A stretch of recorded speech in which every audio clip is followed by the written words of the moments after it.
علامات قیامت اور نزول مسیح علیہ السلام حصہ دوم میں حدیث نمبر 5 درج ہے کہ حضرت نواس بن سمان رضی اللہ تعالیٰ عنہ کا بیان ہے کہ ایک صبح رسول اللہ صلی اللہ علیہ وسلم نے دجال کا ذکر فرمایا اور اس کے فتنے کے نشیب و فراز بتائے۔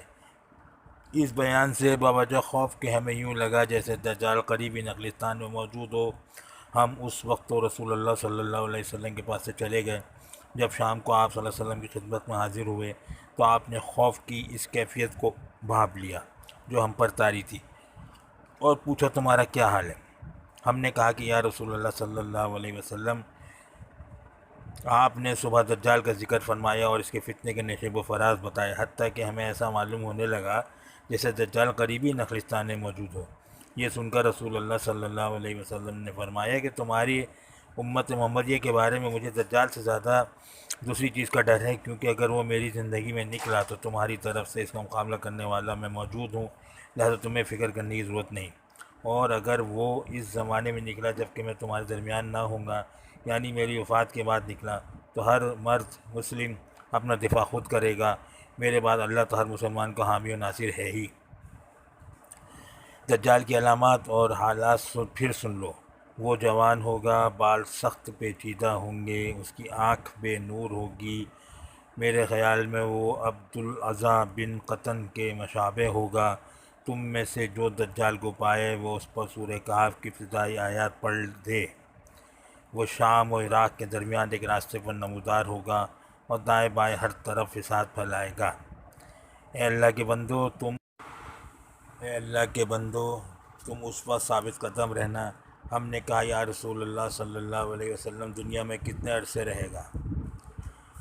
آپ صلی اللہ علیہ وسلم نے فرمایا 40 روز، جن میں سے ایک دن ایک سال کے برابر، اور ایک دن ایک مہینے کے برابر، اور ایک دن ایک ہفتے کے برابر ہوگا، اور باقی ایام عام دنوں کے برابر ہوں گے۔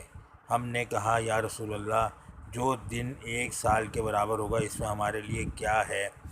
ہمارے لیے کیا ایک ہی دن کی نماز کافی ہوگی؟ آپ صلی اللہ علیہ وسلم نے فرمایا نہیں، بلکہ تم ہر وقت نماز کے لیے اس کی مقدار کا اندازہ کر لینا۔ ہم نے کہا یا رسول اللہ، زمین پر اس کی رفتار کتنی تیز ہوگی؟ فرمایا بارش کے اس بادل کی طرح ہوگی جسے پیچھے سے ہوا ہانک رہی ہو۔ بس وہ ایک قوم کے پاس آئے گا اور انہیں دعوت دے گا کہ اسے اپنا خدا تسلیم کر لیں۔ وہ لوگ اس پر ایمان لے آئیں گے اور اس کی بات مان لیں گے۔ بس وہ بادلوں کو حکم دے گا تو بادل بارش برسائیں گے، زمین کو حکم دے گا تو وہ نباتات اگائے گی۔ چنانچہ ان کے مویشی اونٹ وغیرہ جو صبح چرنے گئے تھے شام کو اسی حالت میں لوٹیں گے کہ ان کے کوہان خوب اونچے، تھن لبریز اور کھوکیں بھری ہوئی ہوں گی۔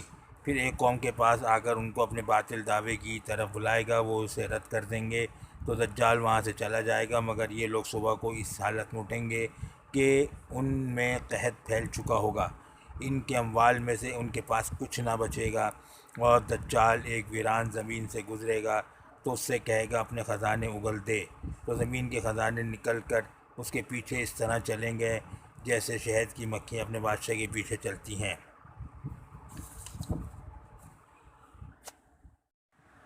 پھر وہ ایک پرشباب نوجوان کو بلائے گا اور اسے تلوار مار کر 2 ٹکڑے کر دے گا، اور دونوں ٹکڑوں کے درمیان اتنا فاصلہ ہو جائے گا جتنا تیر مارنے والے اور اس کے نشانے کے درمیان ہوتا ہے۔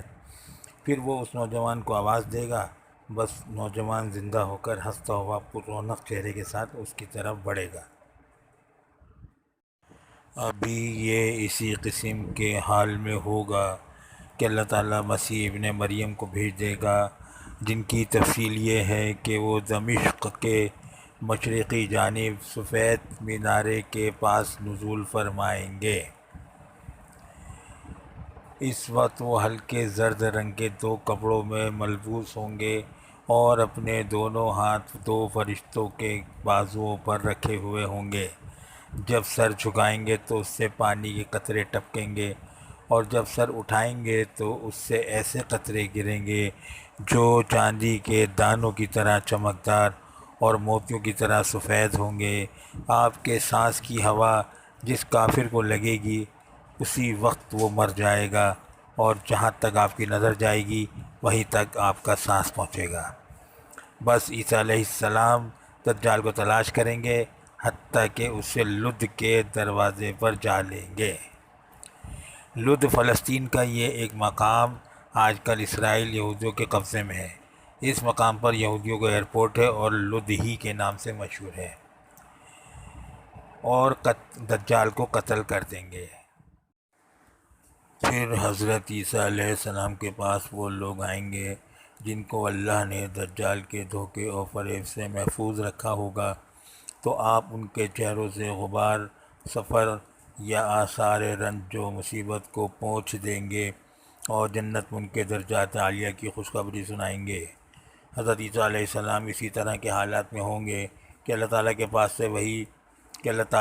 کے پاس وہی بھیجے گا کہ اب میں نے اپنے ایسے بندوں یاجوج اور ماجوج کو نکالا ہے جن سے لڑنے کی طاقت کسی میں نہیں ہے، لہٰذا آپ میرے خاص بندوں مومنین کو کوہ طور پر جمع کر لیجئے۔ حضرت عیسیٰ علیہ السلام ایسا ہی کریں گے، اور اللہ تعالیٰ یاجوج اور ماجوج کو اتنی بڑی تعداد میں بھیجے گا کہ وہ ہر بلندی سے اتریں گے اور تیز رفتاری کے باعث پھسلتے ہوئے معلوم ہوں گے۔ جب ان کا پہلا حصہ بحیرہ طبریہ سے گزرے گا تو اس کا سارا پانی پی کر ختم کر دے گا، اور جب ان کا آخری حصہ وہاں سے گزرے گا تو کہے گا یہاں کبھی پانی تھا۔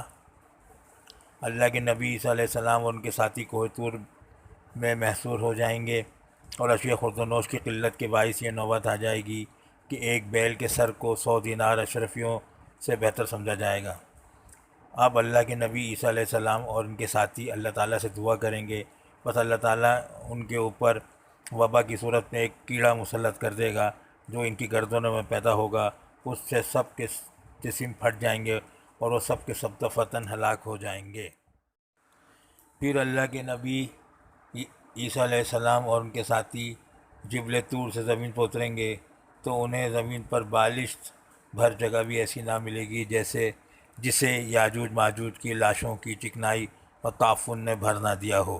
اب اللہ کے نبی عیسیٰ علیہ السلام اور ان کے ساتھی پھر سے اللہ تعالیٰ سے دعا کریں گے، جس کے نتیجے میں اللہ ایسے بڑے بڑے پرندے بھیجے گا جن کی گردنیں بختی اونٹ کی گردنوں کی طرح ہوں گی، یعنی کہ لمبی ہوں گی۔